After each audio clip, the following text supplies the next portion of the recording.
যে যারা গত 15-16 বছর যারা এমপি ক্যান্ডিডেট হবেন তাদের বিরুদ্ধে মিনিমাম 2টা মামলা থাকতে হবে, এবং গত 15 বছর আপনার বিরুদ্ধে একটা মামলা হলো না, তা আপনি কী ধরনের নেতা হলেন? আমার টোটাল ফেস্টিস দেশনেত্রী বেগম খালেদা জিয়া উনি জেলে গেলেন, এবং ওনার শহীদ রাষ্ট্রপতি জিয়াউর রহমান বাংলাদেশের প্রথম প্রেসিডেন্ট, স্বাধীনতার ঘোষক, তার স্মৃতি বিজড়িত বাড়ির থেকে আপনি বের করে দিলেন, এবং এটার এখনও বিচার হলো না।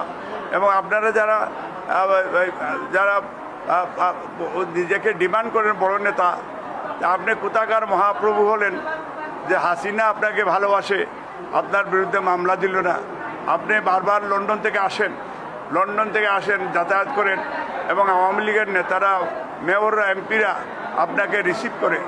ফিল্ডে যারা আছে, যারা গত 15 বছর দেশে বিদেশে, ইভেন দেশেও যারা, আমি বলবো যে দেশে যারা আন্দোলন সংগ্রাম করেছে, তাদের মূল্যায়ন হোক।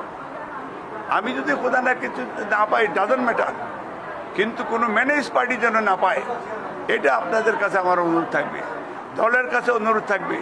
এই ম্যানেজ পার্টিটা ডিজাস্টার। আমাদের এই এলাকা একটা ঐতিহ্যবাহী এলাকা, দক্ষিণ সুরমা ফেঞ্চুগঞ্জ একটা ডিপ্রাইভ এলাকা। মহাসচিব উনি আমার মনে হয় সিলেট বিভাগের, আমাকে বিভাগের সাংগঠনিক সম্পাদক আমাকে বলেছেন যে মাননীয় মহাসচিব বলেছেন যে আপনাকে একটু উপস্থিত থাকা।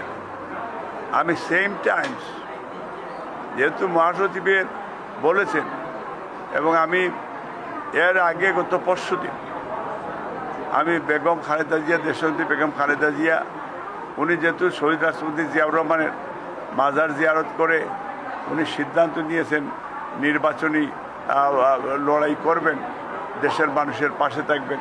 দেশের মানুষও এটা প্রত্যাশা করে, দেশের মানুষ খুব উজ্জীবিত হয়েছে, খুশি হয়েছে। এই জন্য আমি চিন্তা করলাম মাদার অফ ডেমোক্রেসির সাথে আমি দেখা করব। এই জন্য আমি গিয়েছি, ওনার দোয়া নিয়েছি, এবং গতকালকেও আমি আমাদের ভারপ্রাপ্ত চেয়ারম্যান সাহেবকে আমি বলেছি যে মহাসচিবের সেই দাওয়াত দিয়েছেন, আমি যাব কিনা। উনি আমাকে নির্দেশ দিয়েছেন, যাওয়ার অনুমতি দিয়েছেন। এই জন্য আমি রবিবার দিন যাব।